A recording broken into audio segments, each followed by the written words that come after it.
Bueno, estábamos con los templos y con este esquema sencillo, con el que luego también vimos cómo era la planta de dichos edificios. Y los griegos, de todas maneras, que los romanos, digamos, plantean una mayor diversidad.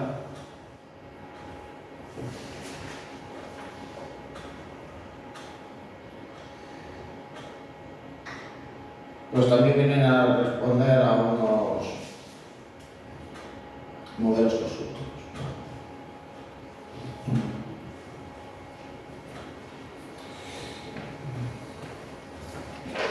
Bueno, ¿qué cabe señalar de estos edificios? Pues, ¿cómo se clasifican?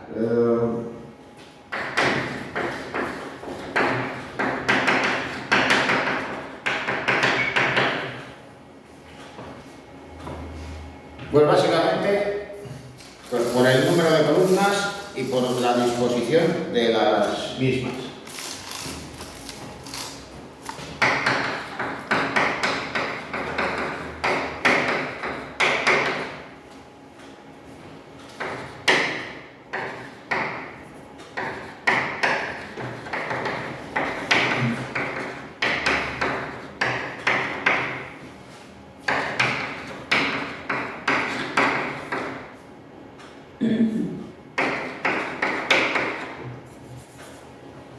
Por eso va a recibir, digamos, una denominación en base a ese... Bueno, van a ser clasificadas en base a esa denominación. Si tiene 2 columnas, son templos místicos. Si tienen 4, van a ser ergásticos.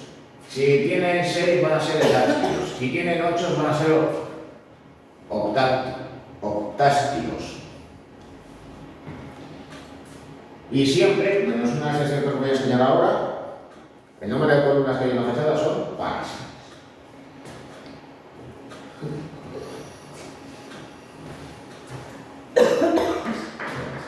Dísticos.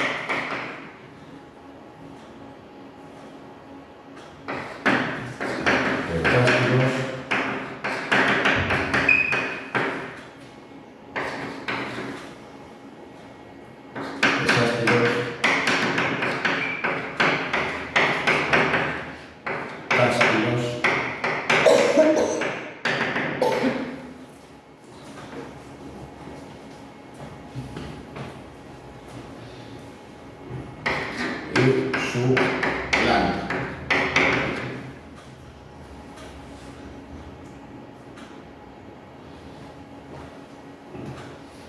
Que vienen a ser cuadrangulares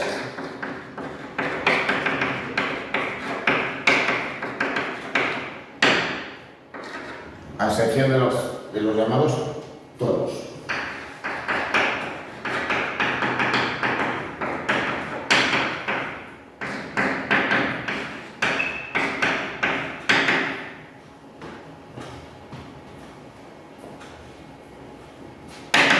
¿Y cómo se les denomina? Pues templos inantis, próstilos,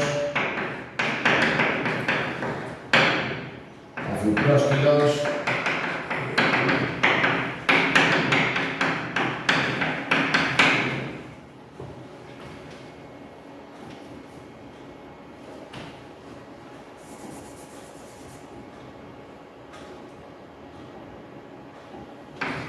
perípteros,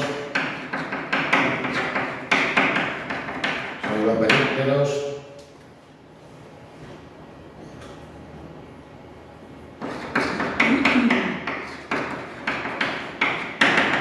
etcétera. O sea, digamos detallados todos ellos en la lista con la excepción del toros. Inantis serían los que tienen simplemente 2 columnas en la fachada, digamos que es el modelo más sencillo. Indopio altis es el que tiene 2 pórticos, en la fachada y en la contrafachada. El próstigo es el que tiene un pórtico de columnas en la fachada, el anfipróstigo el que tiene 2. El períptero es el que tiene un pórtico con columnas que rodea todo el interior y el díptero el que tiene un doble pórtico. Si cuenta con columnas adosadas, va a ser o bien pseudoperíptero, cuando tiene columnas adosadas en el lateral y dos pórticos, uno en cada fachada, o pseudoperíptero, si presenta esas características simplemente con una doble columnata en la fachada, mientras que solo habrá un pórtico de una fila de columnas rodeando el edificio.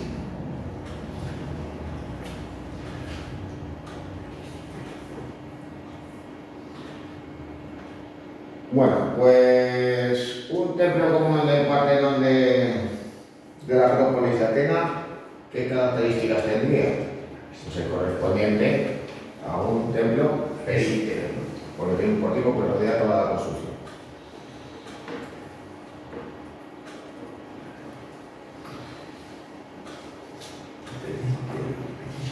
Luego, un tolos es un templo de planta circular. Es muy inusual en la arquitectura griega y de hecho, pues el ejemplo por excelencia de tolos es el tolos de Delfos, que tenéis ahí, reconstruido en parte y con el aspecto original que tenía, con una cubierta cónica y con un pórtico de columnas que rodea la construcción.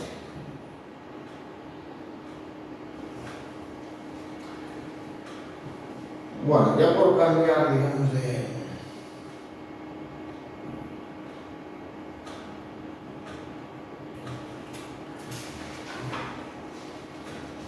por volver otra vez a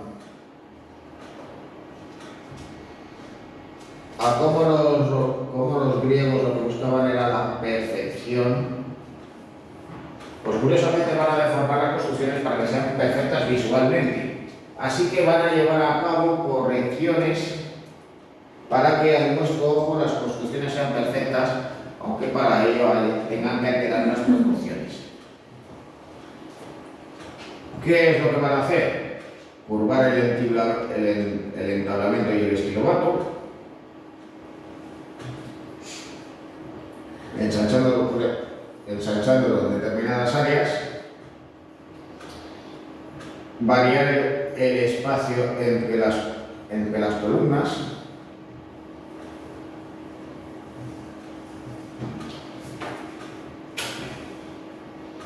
ensanchar los fustes por la parte central, porque si no se hace eso, según nuestro ojo y en determinados lugares nos va a parecer que por el centro se estrechan. También mayor anchura de las laterales, porque siempre las del centro nos van a parecer más gruesas que las que están a los lados.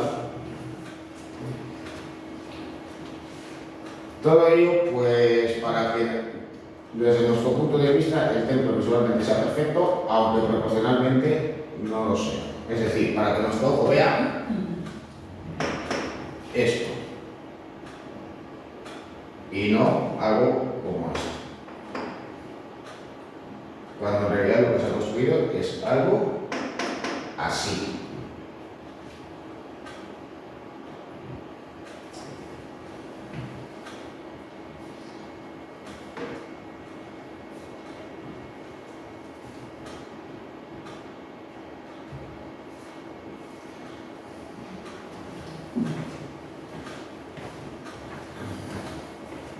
Acerca de los teatros. Bueno, los griegos eran muy aficionados a las representaciones teatrales, de hecho pues fueron quienes las crearon como canon literario. Asistían a las representaciones de tragedias, a las de las comedias y también a las de los dramas. Para ello van a construir edificios en las que se van a apoyar en la irregularidad del terreno. Hay que tener en cuenta pues, que el relieve griego, el relieve de Grecia es un relieve accidentado, con colinas, montañas, valles profundos, una costa muy recortada, multitud de islas. Y claro, pues ante la escasez de llanuras, pues los constructores van a aprovechar esto en su beneficio y van a levantar los graderíos en zonas que están en cuesta.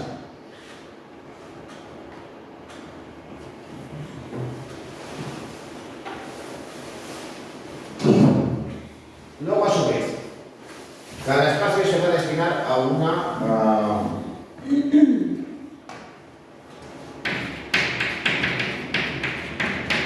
finalidad concreta. Naturalmente, el graderío se va a destinar a los espectadores, pero luego va a existir también la orquesta y la escena o escenario, diferente de la de los teatros romanos, porque digamos que los escenarios se levantaban con estructuras provisionales, madera, telas, y los romanos van a fingir la fachada de un edificio, construyéndola en piedra y con materiales pobres.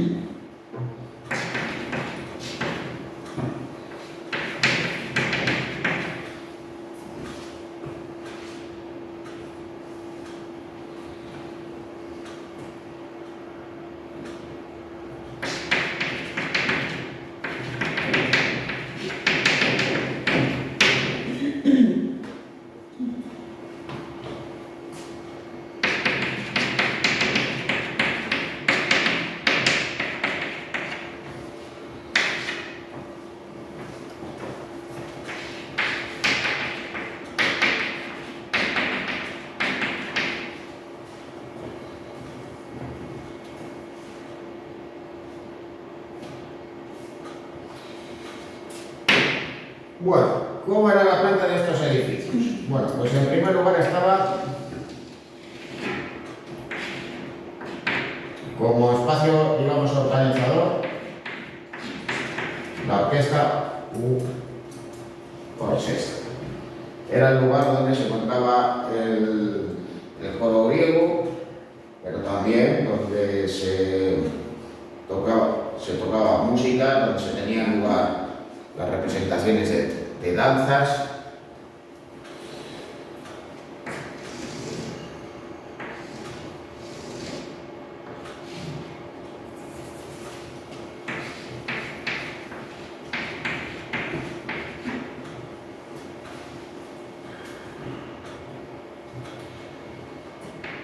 Claro, que era lo que hacía la gente para acceder y luego irse del teatro. Pues accedía a la orquesta, luego subía unas gradas y luego volvía a bajar por ahí.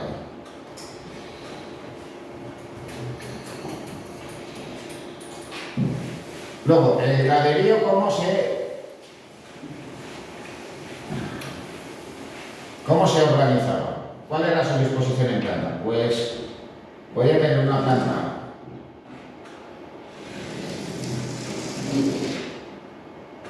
circular, o como veis en la imagen, el teatro griego más conocido, el teatro de Epidauco, podría ser ultra semicircular.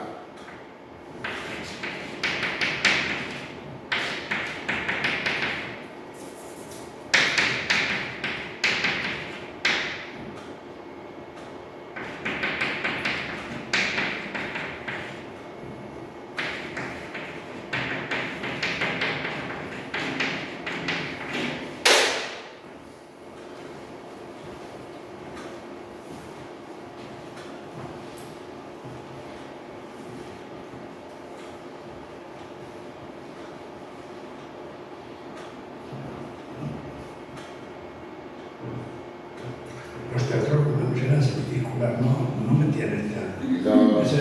Los teatros romanos, aparte de tener un graderío semicircular, la orquesta que tienen es también semicircular, además con una escena más grande. Bueno, ya en el caso romano, pues lo veremos. Bueno, pues otros edificios. Bueno, pues ¿qué pasaba si las localidades eran grandes o simplemente eran demasiado pequeñas? Y digamos que las representaciones eran más modestas o simplemente se destinaba a conciertos, pues podían contar con un odeón. Los odeones, pues podéis observar que tenéis en la imagen que se conserva en Efeso, tenían un tamaño menor. Los veleuterios, pues también eran semejantes, todavía si cabe eran más pequeños que los teatros y se destinaban para la reunión de la UNE, esos consejos locales de las polis griegas. Aquí tenéis pues, uno que se conserva en la línea del veleuterio de Iaso.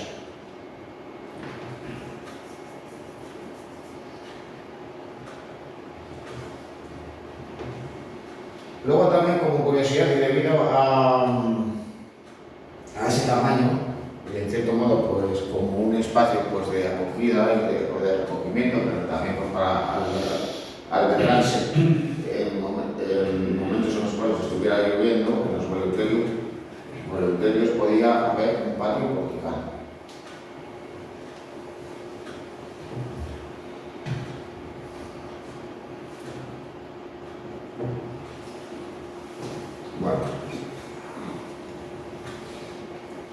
Bueno, pues también dentro de estos otros edificios, vamos a irles enumerando.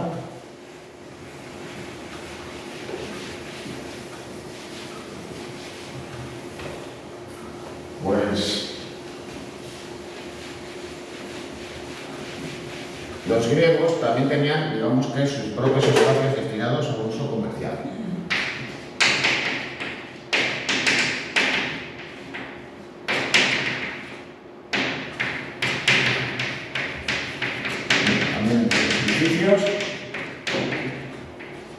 Cabe citar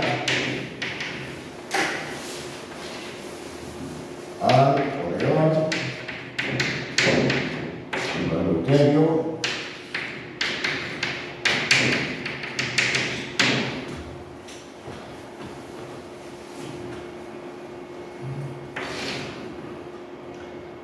la Stoa,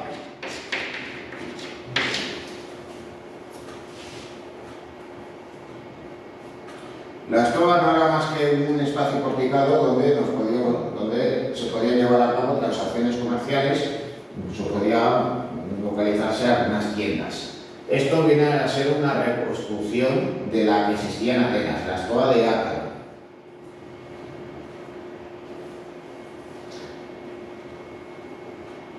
En cambio, pues en Delos, pues el estado de la Stoa es este, no dejaba de ser un edificio pues, de planta rectangular y muy alargada.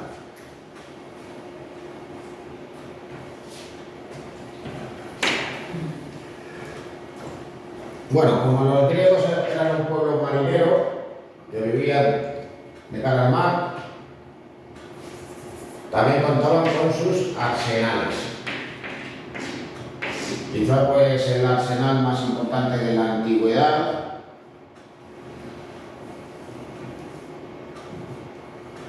allá por el siglo V a.C. fuese el del Pireo. Luego ya, naturalmente, pues cabría citar, pues ya con posterioridad, el arsenal de Cartago o el arsenal de Ostia, por citar, digamos, los dos ejemplos más representativos. Y bueno, ¿y en qué consistía? Pues básicamente, pues no hay más que pensar, pues por ejemplo, yo no sé si lo habéis llegado a conocer o al menos oír hablar del Arsenal de Venecia. Y al fin y al cabo, pues tiene una entrada y desde allí no solo estaban los astilleros, sino los lugares de preparación, de aprovisionamiento de las nubes, creando como, digamos, una suerte de espacio con forma de herradura. No está en Venecia.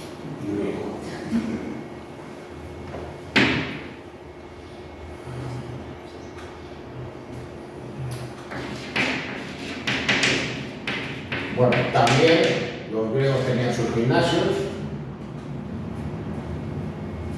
Y las palestras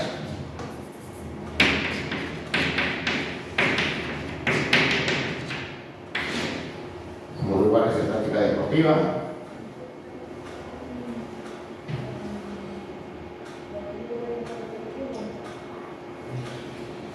Bueno, una cuestión que yo quería puntualizar, porque al fin y al cabo vamos a ver edificios de la Acrópolis de Atenas, es qué es propiamente una acrópolis. Y la Acrópolis de Atenas no es la única que existió, ni mucho menos. En un principio las acrópolis no dejaban de ser construcciones que se encontraban en un punto elevado y que al mismo tiempo que eran un lugar estratégico de defensa militar para llevar a cabo la observación, pero también planteándose como un reducto militar, sirviendo como ciudadela, también por ese carácter de protección del suelo sagrado no dejaban de ser al mismo tiempo santuarios religiosos. Así que claro, la Acrópolis de Atenas en un principio cumplió más una función militar, pero con el tiempo se convirtió en el recinto sagrado de la diosa protectora de la ciudad. Bueno, aquí lo que observáis pues son los restos de la Acrópolis de Corinto. Claro, Corinto era una ciudad portuaria muy destacada, uno de los puertos más importantes de la Grecia antigua. De ahí que en ese lugar elevado pues se alquease pues, toda esta vista del mar Mediterráneo. En esta localidad que se encuentra en la península del Peloponeso.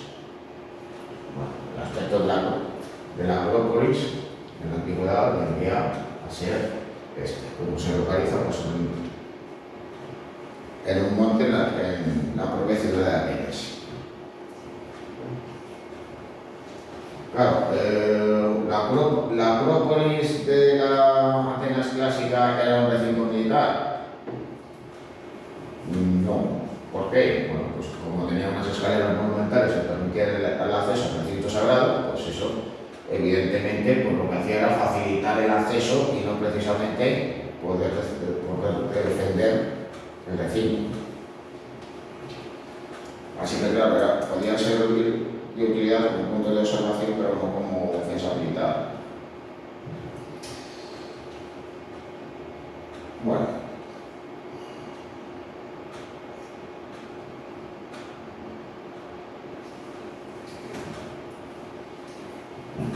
Bueno, ya con el paso del tiempo, pues los griegos tendieron al colosalismo, a llevar a cabo construcciones de gran tamaño que superaban la finalidad para lo que estaban pensados y también orientados hacia la propaganda. En cierto modo vienen a ser predecesores de lo que luego harán los romanos.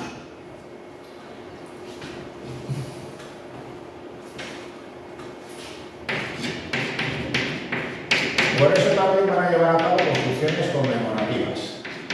Una de ellas es la linterna de Lisícrates, que en cierto modo viene a ser un precedente de las columnas conmemorativas y de los actos de triunfo romanos.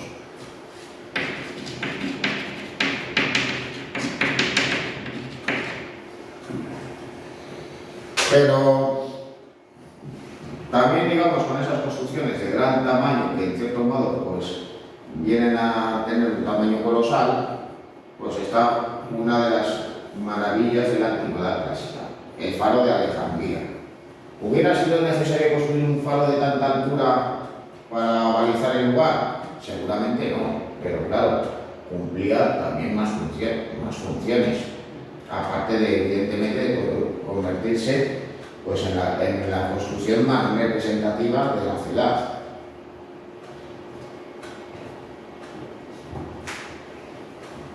Aquí, de todos modos, pues claro, se sabe dónde estuvo emplazado, se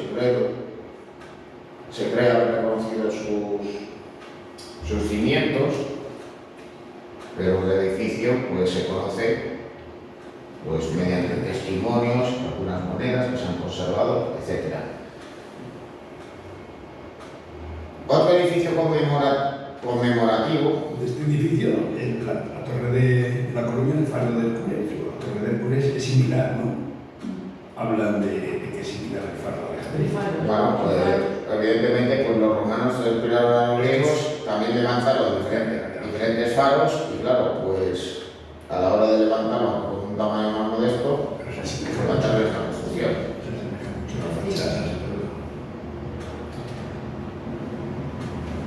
Pero bueno, luego también dentro de esas construcciones, a ver si podemos ver la diapositiva. Bueno, está el caso de un edificio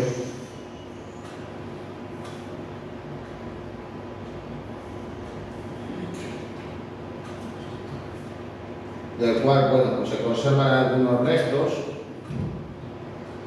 y del cual pues, vemos una reproducción a escala. Y era el mausoleo de Halicarnaso. Los mausoleos deben su nombre a este personaje histórico, a Mausolo, un tirano de la localidad de Halicarnaso. En su honor construyó un edificio que al mismo tiempo iba a ser enterramiento y templo. El edificio a su vez se remataba en su parte superior con un conjunto escultórico en el que estaba presente el propio Mausolo, su mujer y un carro tirado por 4 caballos, como tenéis aquí. Aún así, el edificio es un de gran tamaño, de todos modos hasta el siglo XIII no desaparece. Al fin y al cabo, pues los territorios griegos y de Asia Menor históricamente pues, han sufrido terremotos a lo largo de su historia, por lo cual pues, muchas cuestiones se han visto sometidos a esos avatares. Finalmente pues, se acabó derrumbando y los materiales de construcción pues, se acabaron reutilizando. Se conservan de todos modos el Museo Británico y los restos de estas dos esculturas.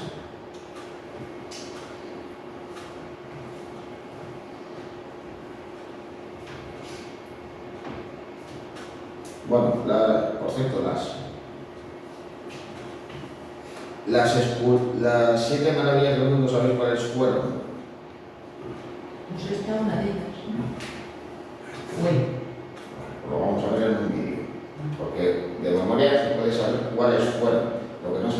Lo que no recuerda curiosamente la gente es cuáles son las actuales 7 maravillas del mundo que declaró eso.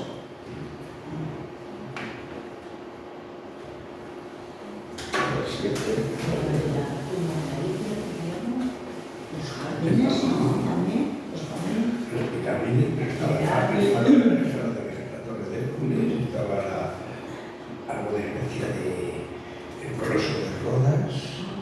Bueno, pues las 7 maravillas del mundo fueron estas. Creo. Las pirámides de Egipto. El faro de Alejandría.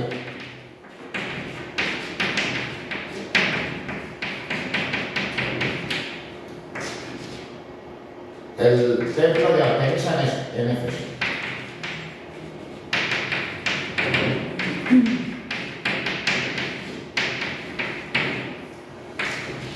Los jardines colgantes de Babilonia.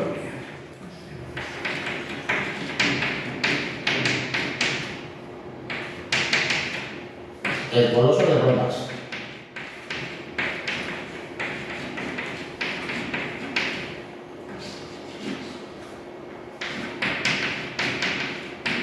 La estatua de Zeus en Olimpia.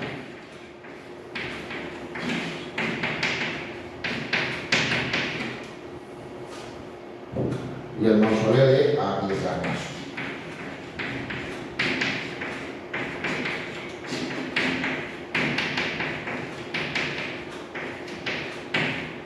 Bueno, no deja de ser de todo muy curioso. Creemos que el templo más lejano de la arquitectura griega es el Partenón de Atenas, pero para los griegos el más relevante, el más destacado, era el de Artemisa en Éfeso.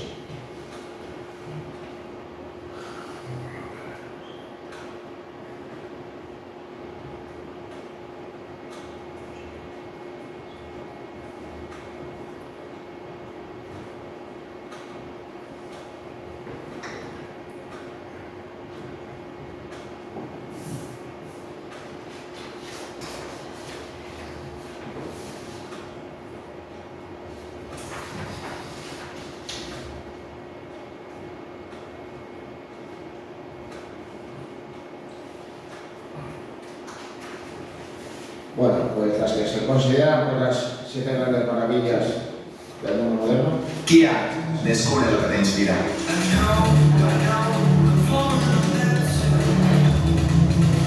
Déjate llevar por la inspiración con el nuevo Kia Sportage. Gama SUV de Kia, con condiciones especiales hasta el 31 de octubre. Kia, movement that inspires.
maravillas del mundo moderno pues serían las que habéis visto,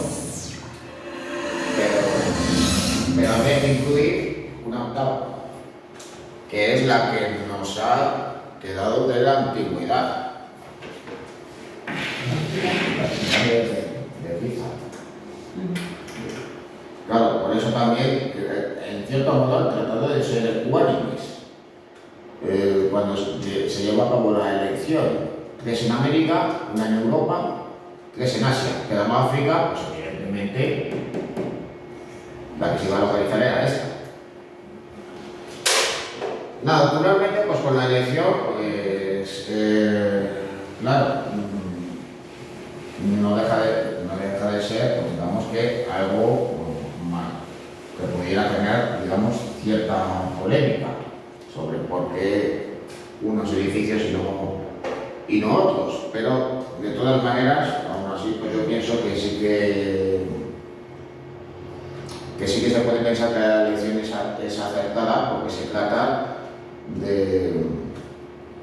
de construcciones, de conjuntos que tienen pues más bien una gran antigüedad y que llevan perdurando desde hace bastante tiempo. De hecho, de esas 7 maravillas, ¿cuál es la más reciente en su construcción? El mausoleo el Cristo de Corcovado. Pero ese no es. Pero de todas maneras también, ¿por qué? Pues justamente por su propio emplazamiento. Bueno, luego ya, pues evidentemente, de todas esas 7, pues ¿cuál es la maravilla más antigua? La Gran Muralla de China. Y luego ya, pues inmediatamente después el Coliseo. Bueno, volviendo a los... ¿Cuánto hay? No sé, para desviarme. Bueno.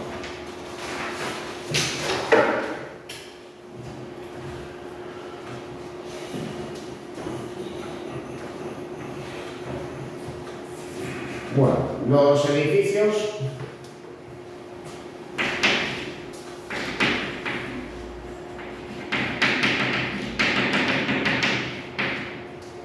van a estar edificados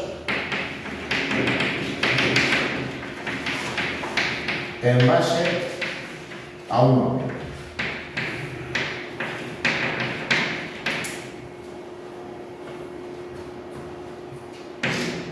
Con elementos y proporciones predeterminadas.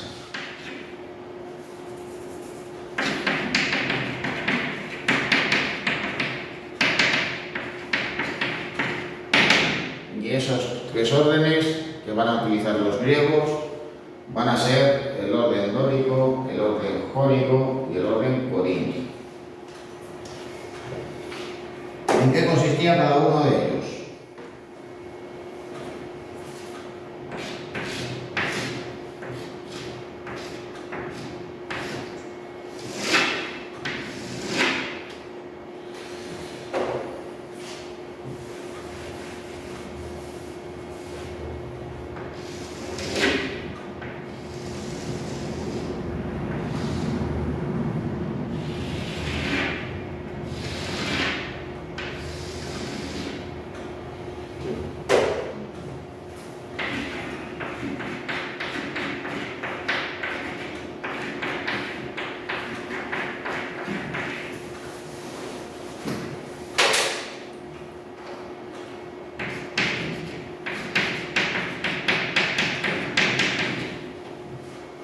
Bueno, en el orden dórico nos vamos a encontrar con un capitel que tiene dos piezas prismáticas. El ábaco y el equino.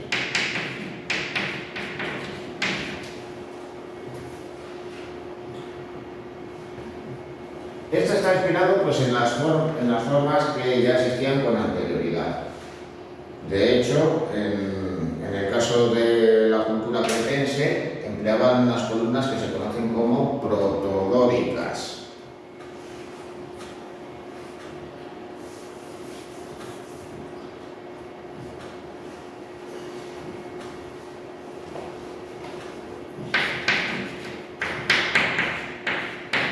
Eso sí, en el caso del fuste de estas columnas,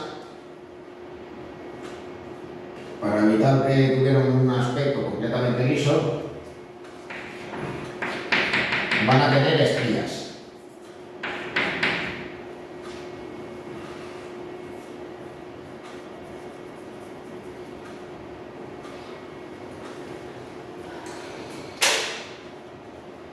Bueno, el orden dórico surge en la etapa arcaica.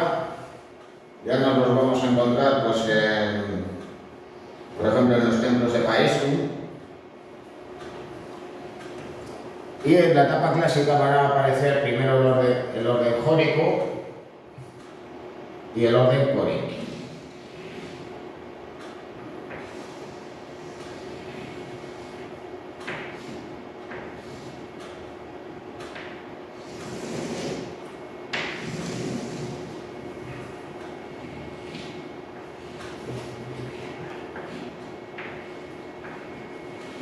En el orden jónico ya nos vamos a encontrar con los elementos propios que, digamos, vienen a identificar a las columnas.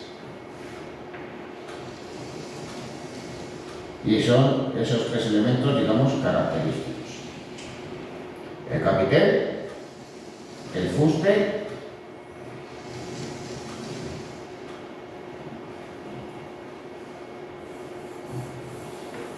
y la base. Todo hecho demasiado estrecho.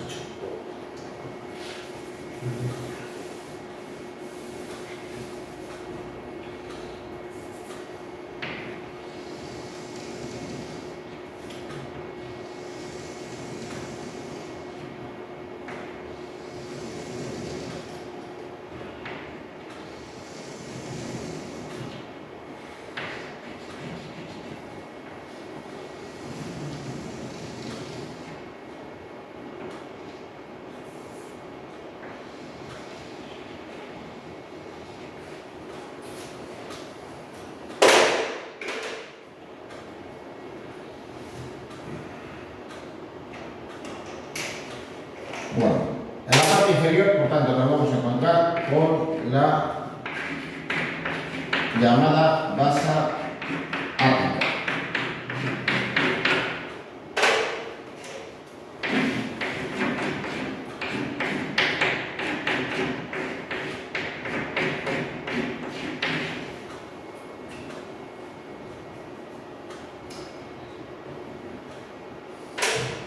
El fuste, a diferencia del orden dórico, no va a estar estriado, sino que va a estar acanalado. Se van a hacer, por tanto, esas acanaladuras de sección semicircular a lo largo de todo este elemento cilíndrico.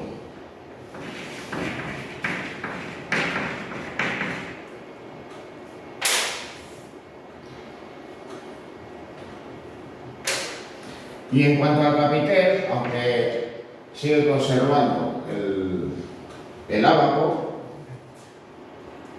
pues este va a ser decorado con unas formas helicoidales, denominadas como volutas. Se reduce el tamaño del equino y se va a incorporar una pieza por debajo llamada collanillo. Capitel con volutas.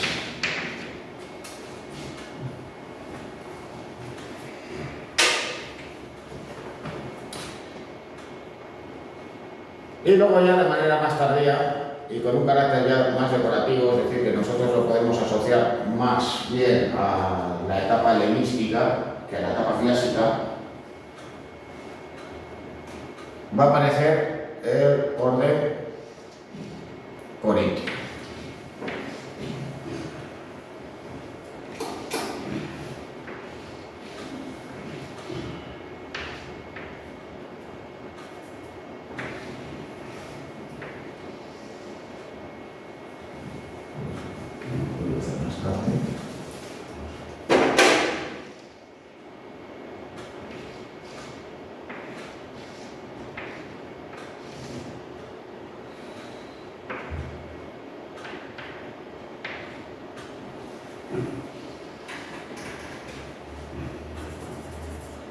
Ese es nuestro brillo.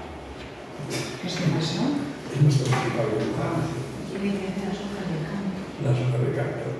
A canto. A canto. Hojas de canto es esto. Pues, Ahora. De la cara de...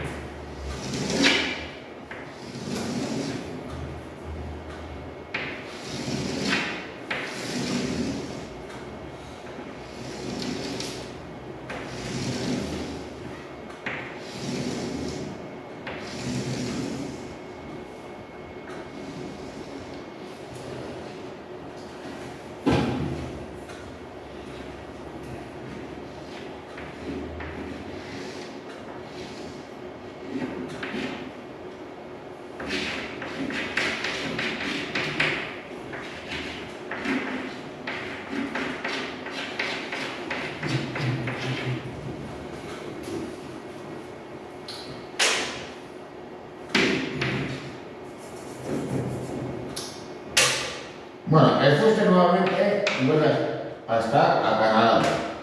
Se sigue empleando la basa ática, pero en este caso, con lo que nos vamos a encontrar es con un capitel decorado con hojas de acanto, como si hubieran crecido enredaderas o hierba sobre su superficie.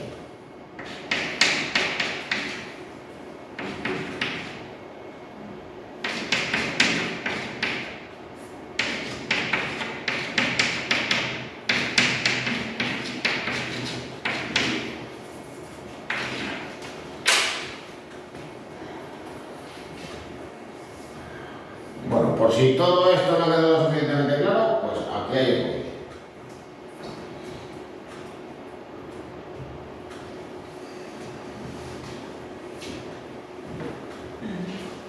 Activia funciona. Cuídate con Activia todos los días, porque ninguno ayuda más a tu salud digestiva. Y ahora prueba los huevos Activia Frutas, con ingredientes de origen 100% natural y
Bueno, ya más en detalle, pues tenéis aquí tres ejemplos de capitel dórico, jónico y corintio. En la parte superior podéis ver que tiene una forma semejante a las de las volutas. Esto a veces puede llevar a la confusión y pensar que se trata de capiteles compuestos, pero los capiteles compuestos tienen unas volutas de un tamaño mucho mayor.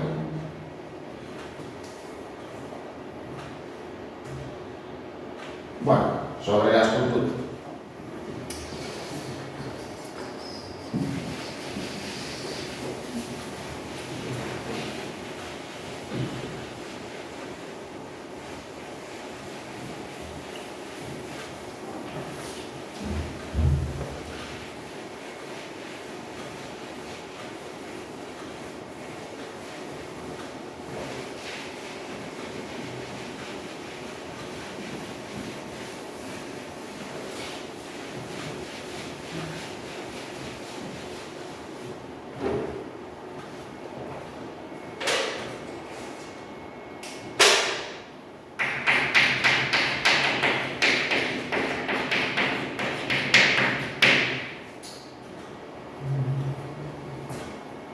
Bueno, como los griegos lo que buscaban era la belleza la van a buscar, pues no solamente representando pues, un físico ideal, un rostro que a ellos les pudiera parecer bello,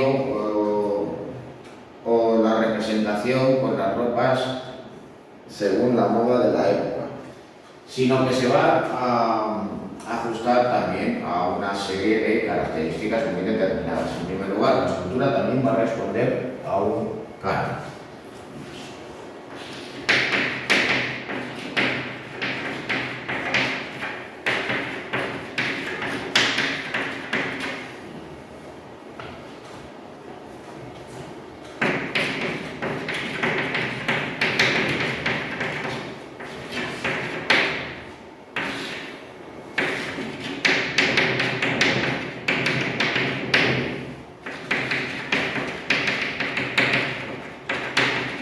Bueno, en el caso del canon,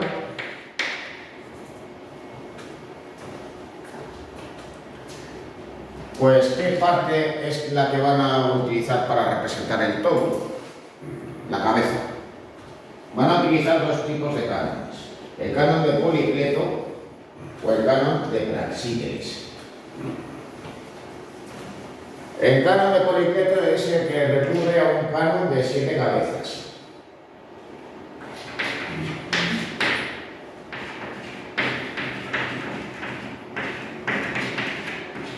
Y claro, el resultado del mismo, ¿qué va a resultar? Pues obras de un aspecto, digamos, más corpulento. Si se recurre a un canon de 9 cabezas, por el contrario, las figuras van a parecer más estilizadas. Es decir, que siempre nos van a parecer más altas que las que emplean el canon de 9 cabezas, mientras que las de 7 nos van a parecer que son cuerpos más fornidos.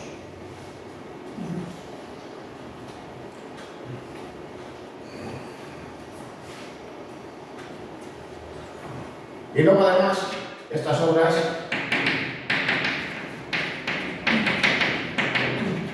no van a renunciar al naturalismo.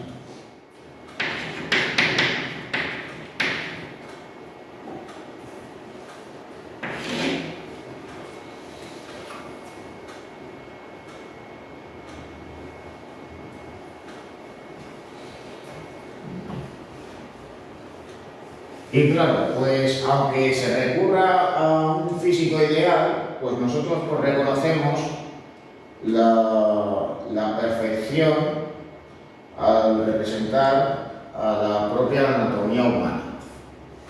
Es decir, que aunque en el caso de esta obra, el Doríforo de Policleto, pues pensemos que representa el físico ideal de un atleta, pues reconocemos, evidentemente, pues, que se ha retratado con naturalidad su torso, sus brazos, sus piernas, su peinado.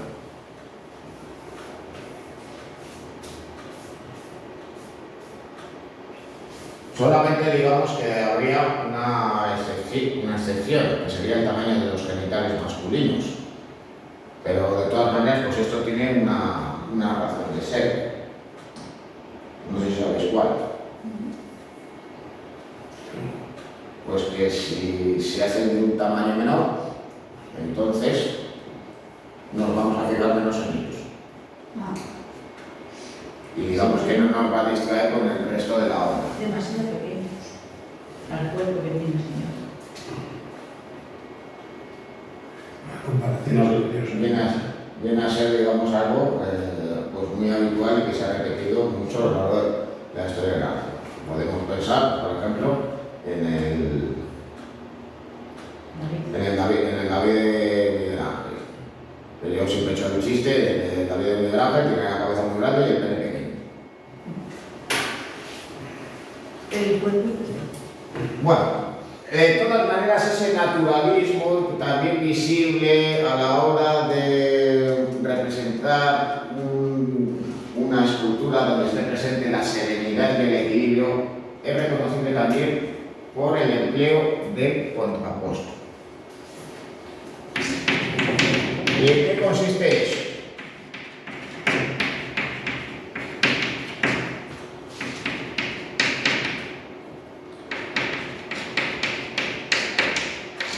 Bueno, cuando los escultores griegos van alcanzando la perfección técnica y van abandonando la rigidez de los patrones anteriores que nos podían recordar a las obras de los antiguos egipcios, pues van a tratar de representar el movimiento sin que eso ni comprometiese la estabilidad de la obra,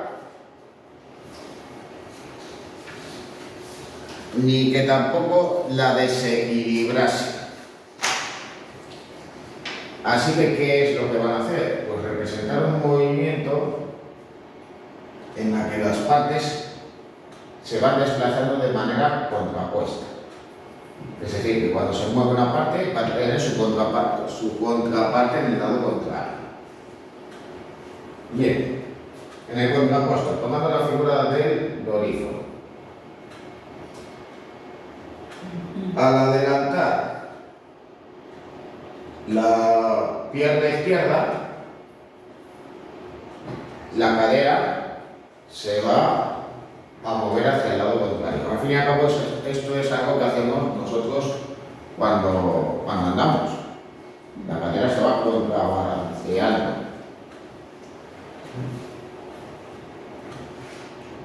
Debido a ello, pues por eso la mano derecha se va ligeramente hacia atrás, por lo que para contraponer ese movimiento se adelanta el otro brazo y fruto de este movimiento la cabeza se va a girar hacia esa parte. Así que claro, todo el cuerpo se va moviendo de manera compasada. Las piernas, la cadera, los brazos, el propio torso, la cabeza, para así huir, por tanto, del estatismo y de la rigidez.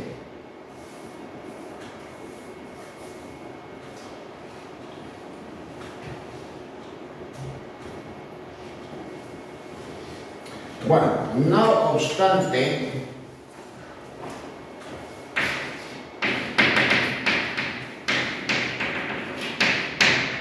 durante el helenismo,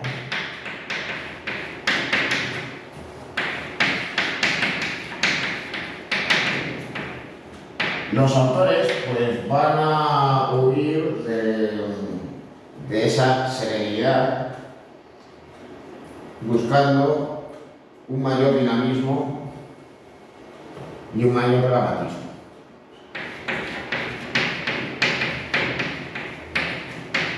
Incluso hay autores que lo que buscan es una mayor monumentalidad. Las anatomías humanas se vuelven más corpulentas.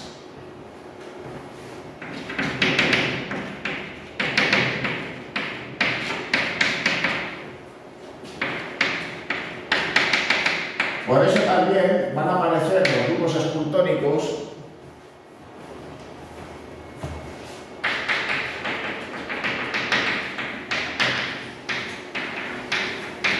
en los que va a estar presente una composición más compleja. Ahí tenéis ese grupo escultórico, el el toro Farnese o el suplicio de Circe. A Circe pues la ataron a un toro y murió arrastrada por él.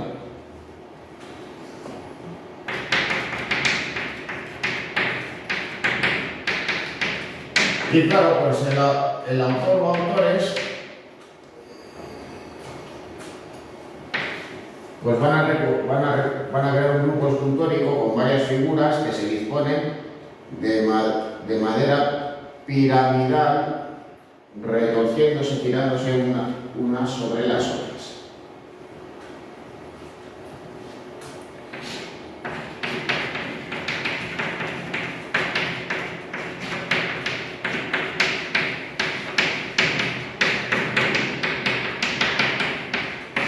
Bueno, ya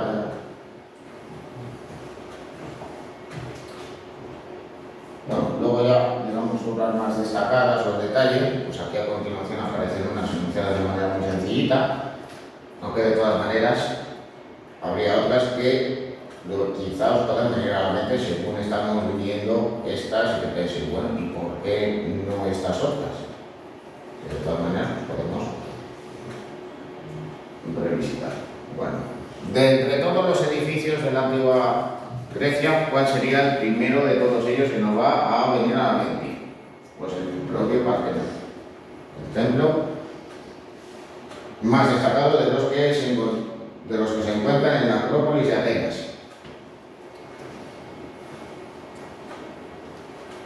Bueno, obras destacadas.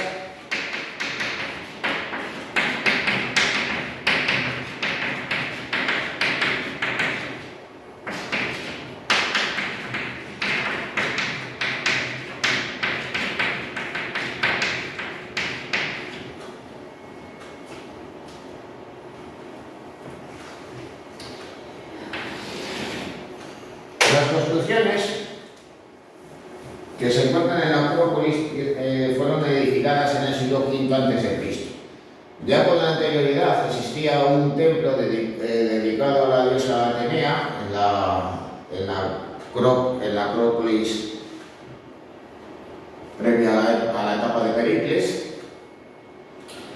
Pero claro, pues hay que tener en cuenta que los persas en la Segunda Guerra Médica saquearon y arrasaron la ciudad, con lo cual, con posterioridad, esta sería reconstruida y embellecida. Claro, también el dispendio en la construcción de los nuevos edificios fue una de las razones por las cuales estalló la primera de las guerras del Peloponeso, de Atenas y Esparta. El caso es que este edificio albergaba pues una estatua de marfil, oro y piedras preciosas de la propia diosa Atenea, y estaba decorada tanto en su interior como su exterior con esculturas de Fidias, el escultor más destacado por aquel entonces en Grecia, y que trabajaba en Atenas. Se trata de un templo díptero octástilo de orden dórico. En los templos de orden dórico, por cierto, el entablamento se va a decorar con relieves en los que nos encontramos con los glifos y las metopas. En las metopas están los relieves y los glifos vendrían a ser, digamos, la representación en piedra de sillería de las vigas que formaban parte de la estructura anticlinavada. Es decir, imaginaros toda la estructura de madera que cubría el interior del edificio. Para que no se viera la madera al exterior, se tapaba con piedra, y esta, pues de cierto modo, vendría a representar la superficie rugosa de las vigas. Claro, como también se creaban espacios entre una viga y otra, pues también había que cubrirlo con piedra, así que se colocaba, por tanto,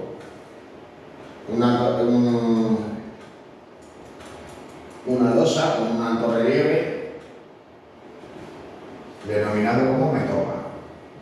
Bueno, el edificio se remataba con un frontón, puesto que era un edificio cubierto con un tejado a dos aguas, y también estaba decorado con decoración escultórica, que bueno, por la mayor parte de la misma pues se encuentra en el Museo Británico de Londres. También las metopas y la decoración con bajorrelieves que había en el interior, el llamado friso de las Panateneas. Bueno, el edificio de todas maneras sufrió muchos avatares a lo largo de su historia. Además de templo, durante un tiempo también fue iglesia, incluso llegó a ser un arsenal. De hecho, pues, debido a este uso, pues tuvo lugar una explosión en el mismo que destruyó parte de la construcción. Pero aún así, de todos los modos, pese al estado en el que se encuentra, pues no deja de ser el ejemplo por excelencia de templo clásico de la antigua Grecia.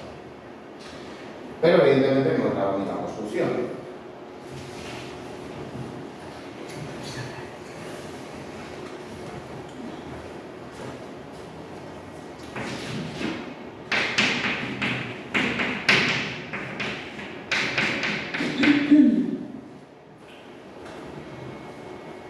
En un pequeño solar junto a los propilios, es decir, junto a la escalinata monumental que nos permite entrar a la Acrópolis, nos encontramos con el templo de Atenea Nike. Se trata de un templo anfipróstilo, tetrastilo y de orden jónico, iba a decir gótico. Podemos reconocer nuevamente pues, los elementos propios de un templo clásico. El crepis, con 4 escalones, que sirve de basamiento a la construcción. El pórtico con columnas. El entablamento, que en este caso, al ser de orden jónico, pues no nos vamos a encontrar con los glifos y con las topas, sino con estas 3 bandas y por encima un friso con relieves. Naturalmente el edificio se remataba con un frontón, pero en este caso pues no se remata. Y luego ya, en tercer lugar, el templo del Electeion.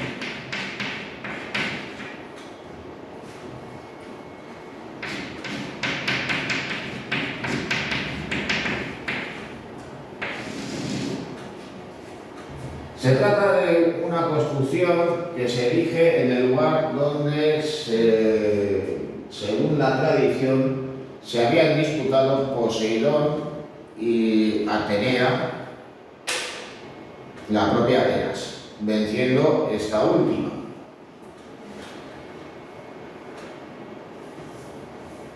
Al considerarse ese suelo como sagrado y también ante la existencia de un árbol que también era considerado como tal, el templo va a tener una planta irregular, siendo pues, una notable excepción dentro de la arquitectura griega. ¿Por qué? Bueno, pues estamos ante un templo jónico y próstilo, pero que curiosamente tiene 2 pórticos laterales, por lo que la planta va a ser irregular. El aspecto que tiene en planta vendría a ser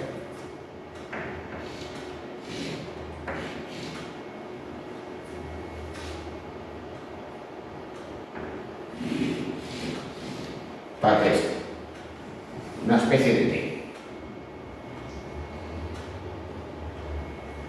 Esos 2 pórticos que se encuentran en la parte trasera del edificio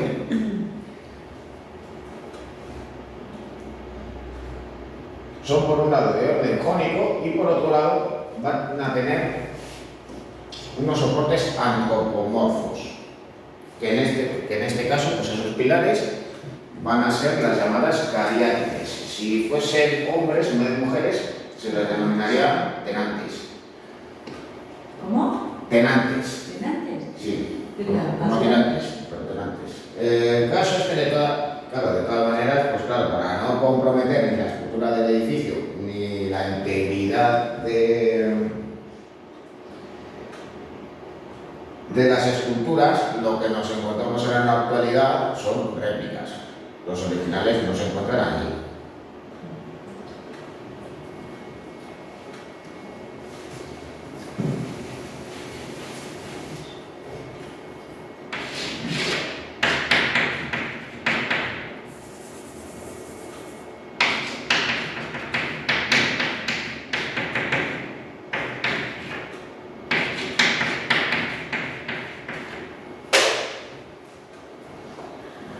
Bueno, esculturas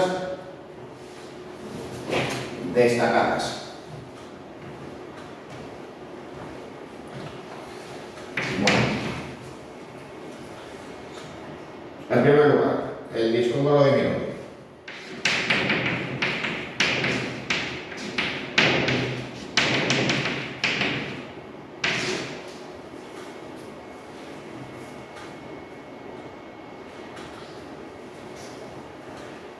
El disco es un bulto redondo que representa a un atleta lanzando un disco.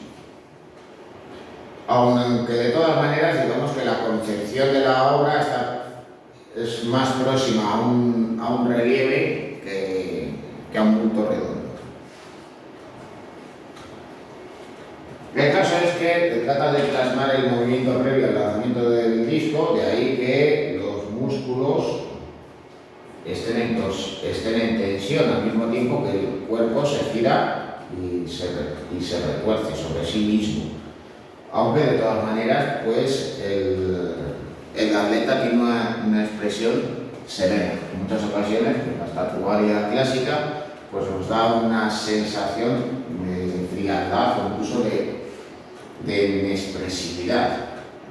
Pero claro, de esa expresión serena, ¿qué es lo que trata de mostrarnos? Pues que no se tiene ni alegría, ni tristeza, ni ira, sino un estado, digamos, de calma, de sosiego y de relajación. Luego ya posteriormente los escultores griegos, pues para buscar algo más de expresividad, pues empezarán a representar esculturas donde las figuras van a tener la boca ligeramente abierta. Pues para, digamos, mostrar cansancio o pesadumbre, para que, digamos, estas representaciones no sean, digamos, tan repetitivas.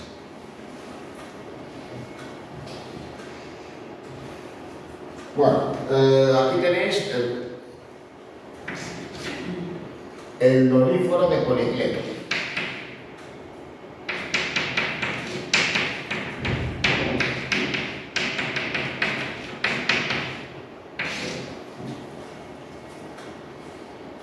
Al igual que el discómoro de Mirón, el doríforo era una escultura realizada en bronce mediante la técnica de la cera perdida y curiosamente estaba policromada. Las esculturas de la antigüedad clásica no se realizaban tal y como nos han llegado a la actualidad, pero la pigmentación ha desaparecido. Es decir, que estaba policromado tanto el original en bronce como la copia romana. El caso es que de todos modos, como los romanos eran unos entusiastas de la cultura griega y admiraban sus representaciones artísticas, pues hicieron infinidad de copias de muchas de sus obras, incluida también esta, y también el discómoro de Mirón. Así que la conocemos por su copia romana realizada en mano. Bueno, aquí podemos encontrar pues, varios elementos propios de la estatuaria clásica, como es el empleo del contraposto y el uso de un cano de 7 cabezas. Bueno, como ejemplo de la decoración escultórica del Partenón tenéis esa escena de Centauromaquia,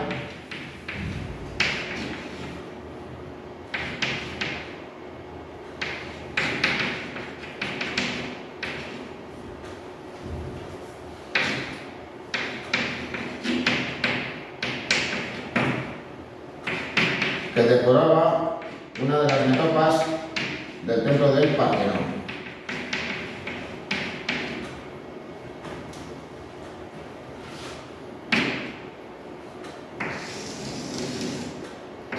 Es una de las obras realizadas por Fidias y su taller. ¿Qué era lo que representaba esta escena? Bueno, pues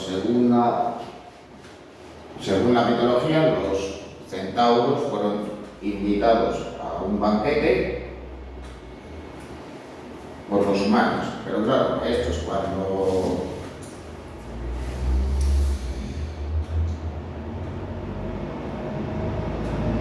cuando ya se habían emborrachado, pues lo que pretendieron fue raptar a las mujeres, con lo cual los hombres se les enfrentaron y les derrotaron. Vienen a simbolizar también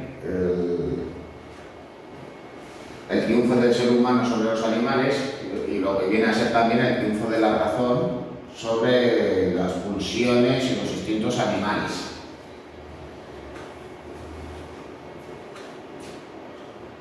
En este caso, pues nos encontramos ante un alto relieve en el que también está, digamos, ese estudio anatómico, donde en este caso, pues Fidias busca una mayor expresividad.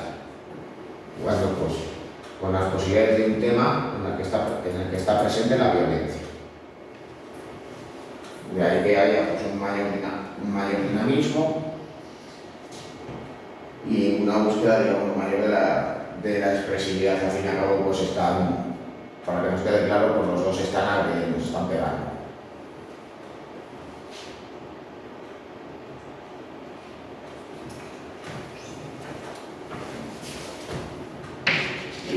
Del siglo IV a.C.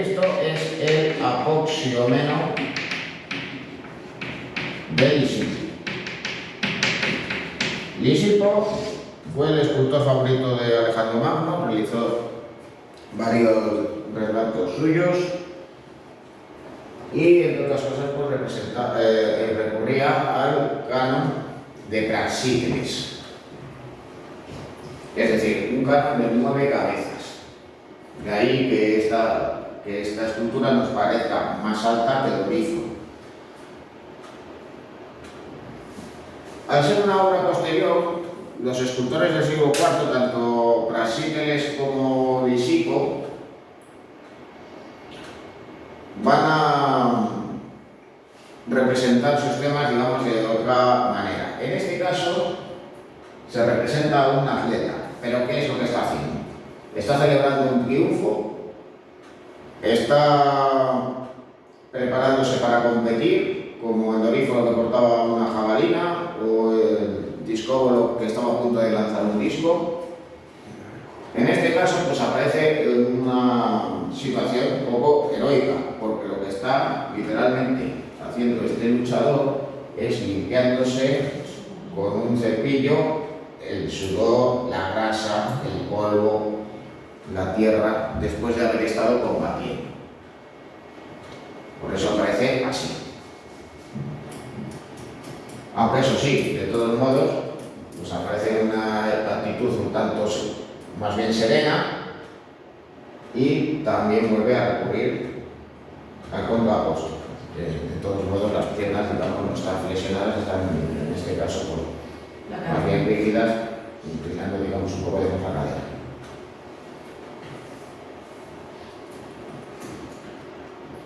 No quiere decir pues, que evidentemente no buscase algo por el estilo, sino que el escultor piensa que para limpiarse pues uno no hace falta que esté andando.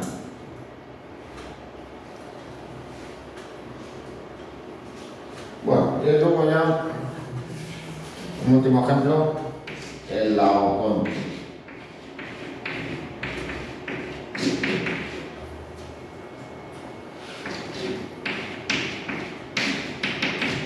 Bueno, el Laoconte fue encontrado en Roma en tiempos del Renacimiento y su hallazgo supuso una enorme sacudida dentro de los círculos artísticos de la época.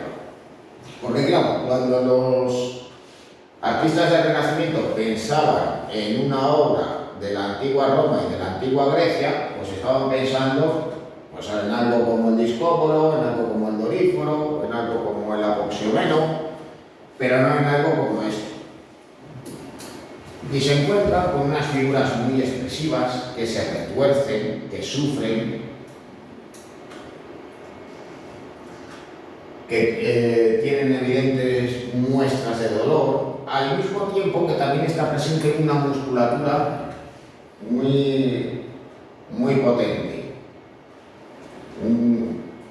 Un cuerpo naturalmente pues, más musculado que en las obras que hemos visto con anterioridad. ¿Eso por qué se hace? ¿Por qué los artistas del siglo III, II, I antes de Cristo recurrían a este tipo de anatomías? En primer lugar, porque eso permitía dotar a la obra de mayor monumentalidad.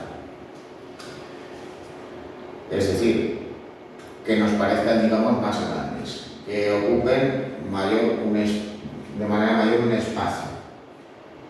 Pero por otro lado, el uso de estas anatomías también las hace más expresivas.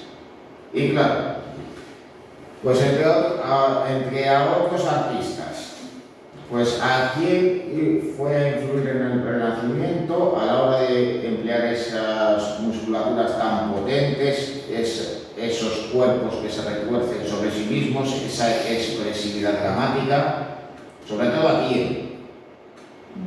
Pues al mismísimo Miguel Ángel. No hay más que pensar que él, tanto en sus esculturas como en sus pinturas, recurre a cuerpos muy musculosos. Y también en las mujeres, que se giran, se retuercen, que expresan sentimientos dentro de una escena dramática.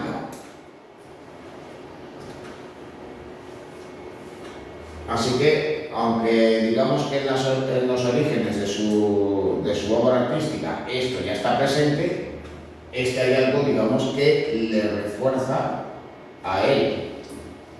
Otro artista al cual le influye esta obra, también en tiempos del Renacimiento, pues Alonso Berruguete.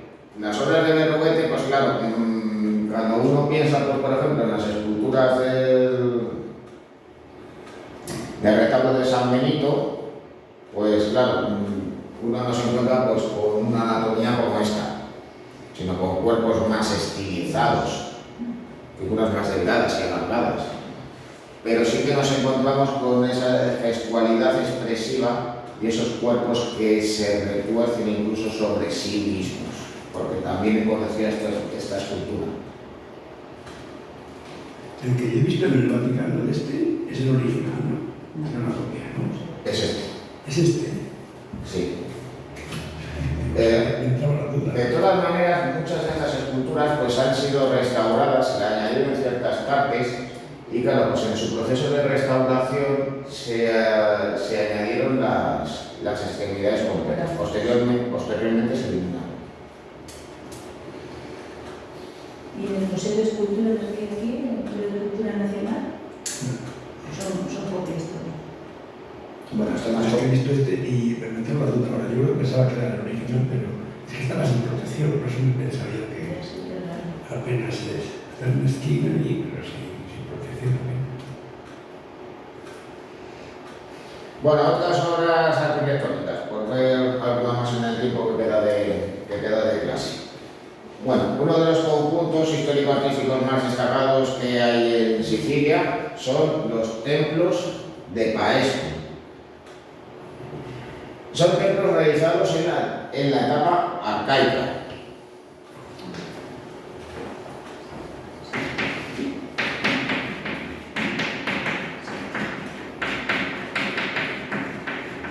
Con lo que van a recurrir al orden dórico.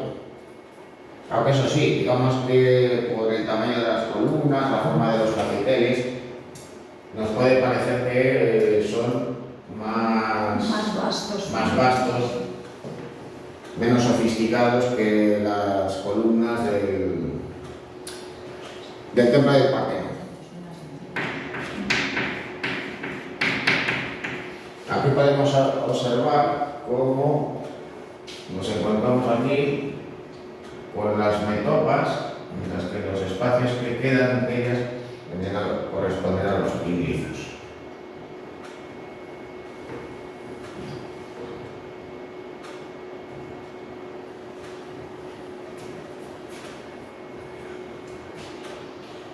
Bueno, en Paestum está el Heraión, es decir, el templo de Hera,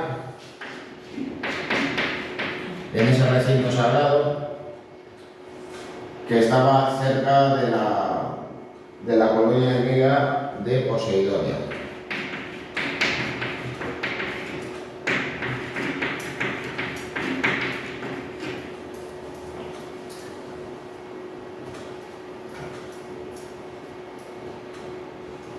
Bueno, curiosamente este es el único ejemplo que se conserva en pie de un templo en ástilo, o sea, que tiene una fachada con 9 columnas.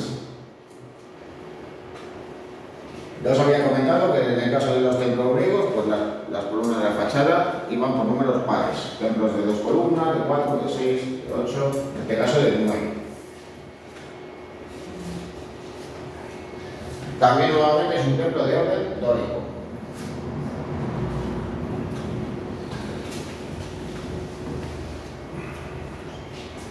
Otro ejemplo de templo esástilo, siendo el más grande y el mejor conservado, es el de Poseidón.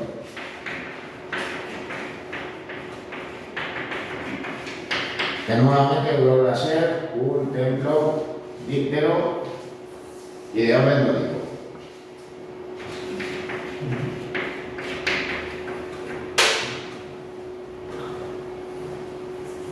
Bueno, para que os hagáis también de todas maneras una idea del tamaño del edificio, pues ahí tenéis esas personas que se encuentran junto al mismo. Bueno, pues para evitar que la gente entre dentro y se ponga a hacer café, pues aquí hay una mallita.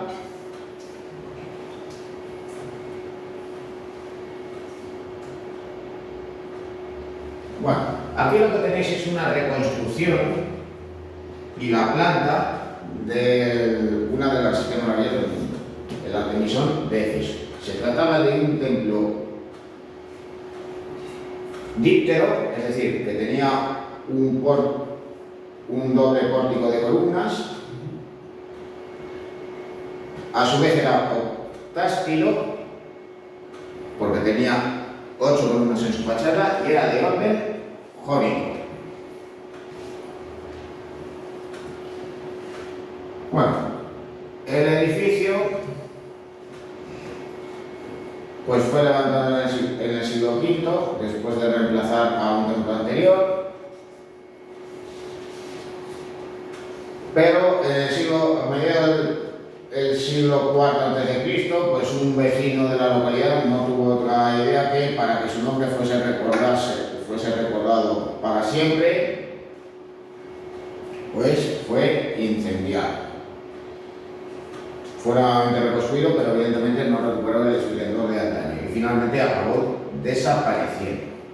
También este edificio podía considerarse como un modelo prototípico de templo griego, porque contaba con la naos, la pronaos y el opistodomo. El opistodomo que podía servir, entre otras cosas, como tesoro del templo.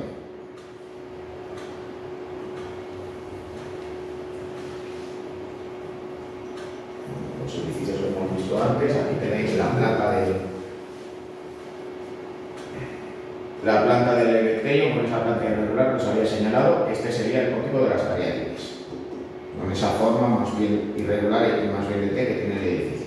Fruto de ese solar irregular, pues daros cuenta, también, pues como se encuentran dispuestos en la altura, la fachada posterior, donde estaba el opistodomo, y los pórticos laterales. Esa irregularidad también es visible, por cierto, en planta.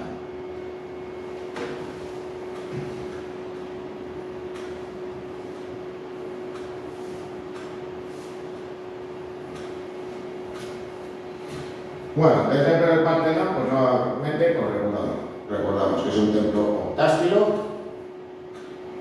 períptero y de orden dórico.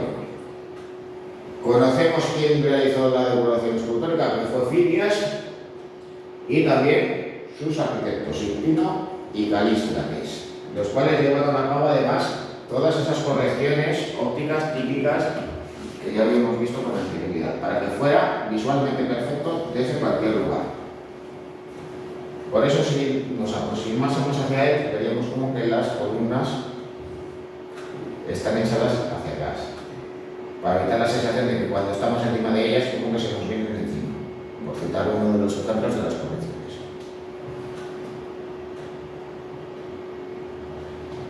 Bueno, esta sería una reconstrucción ideal. La planta del edificio, en este caso tenía naos y pronaos, no tenía cristodomo.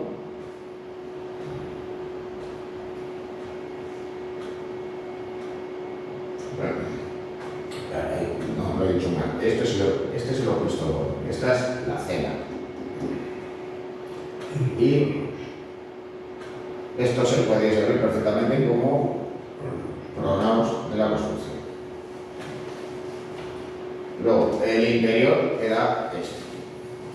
En el interior nos encontrábamos con dos alturas de columnas, formando una suerte de pórtico interior donde estaba la estatua de Atenea Palas, realizada pues, mediante esa técnica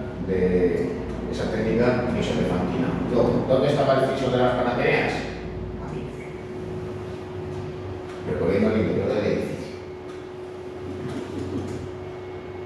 Bueno, el teatro de Pitágoras, que habíamos visto antes brevemente, con esa planta ultra semicircular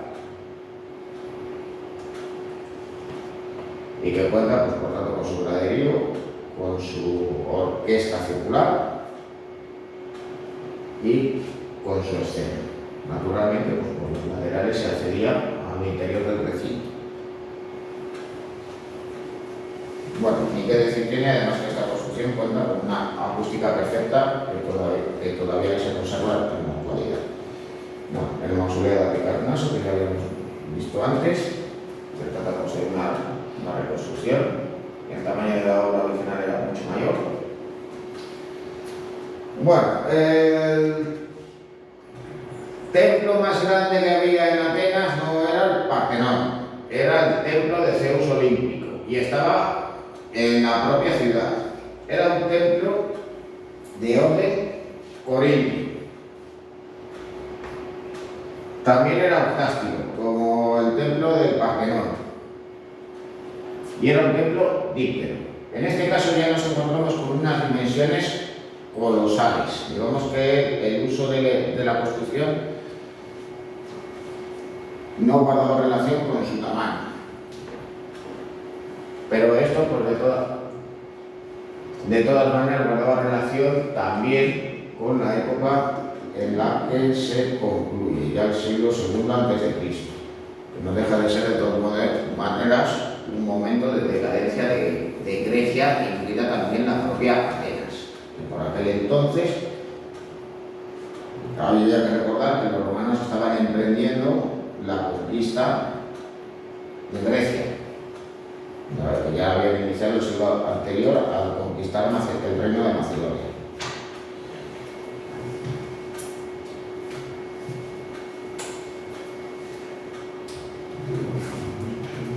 Bueno, y luego ya, acerca de la escultura, había más ejemplos que estamos señalados por aquí.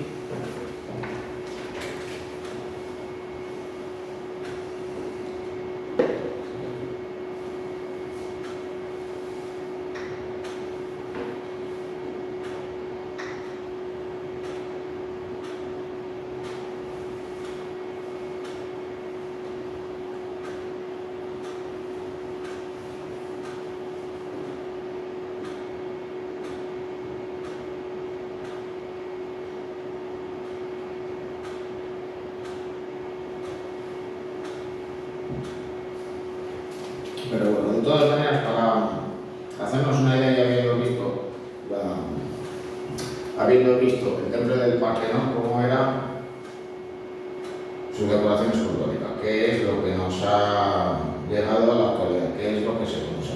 Pues aquí tenemos algunos ejemplos. Parte del friso de las Panateneas, en la cual pues, los atenienses procesionaban hacia la Acrópolis, en su representación filias, pues, digamos que los dioses del Olimpo se aparecen y literalmente se unen a la festividad. De ahí que nos encontremos también con la representación de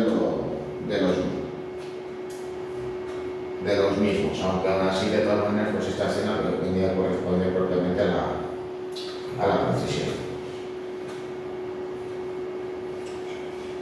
Bueno, aquí lo que tenéis es una reconstrucción del frontón oeste del Partenón, con la escena en la cual Atenea y Poseidón se enfrentan por la propia ciudad de Atenas, estando también presentes las figuras de otras deidades. Esto es lo que se conserva de las figuras que estaban en dicho frontón.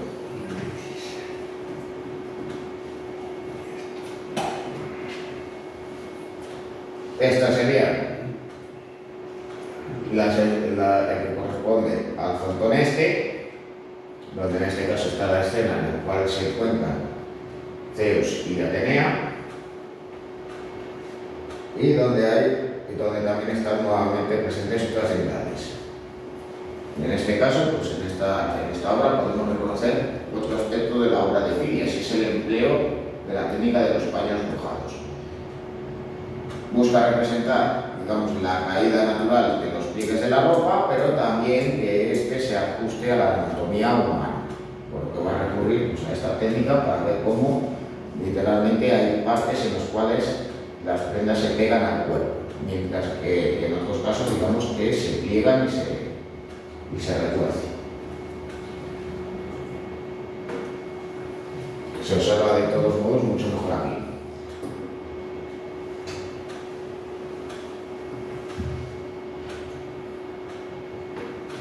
Y dentro de las escenas de centauromaquia, pues aquí tenéis alguna más.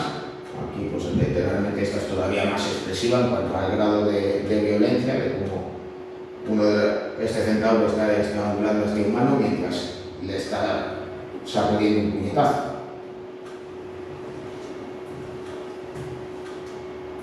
Aún así, pues bueno, pues se conserva alguno de ellos. En el Partenón, pues fijaros el estado en el que se encuentra. Ya os podéis imaginar, pues los británicos en su momento, pues aquello que pensaban que estaba en peor estado, que era menos representativo, pues optaron por dejarlo ahí.